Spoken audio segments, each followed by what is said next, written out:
నల్గొండ జిల్లాలో ప్రమాదం జరిగింది. నోష్ ఫార్మా ల్యాబ్లో రియాక్టర్ పేలింది. ప్రమాదంలో 9 మందికి తీవ్ర గాయాలయ్యాయి. గాయపడిన వారిలో 3 పరిస్థితి విషమంగా ఉంది. చిట్యాల మండలం పిట్టంపల్లిలో ఘటన జరిగింది.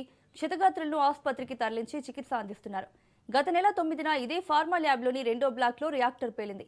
వరుస ప్రమాదాలపై కార్మికులు ఆందోళన వ్యక్తం చేస్తున్నారు.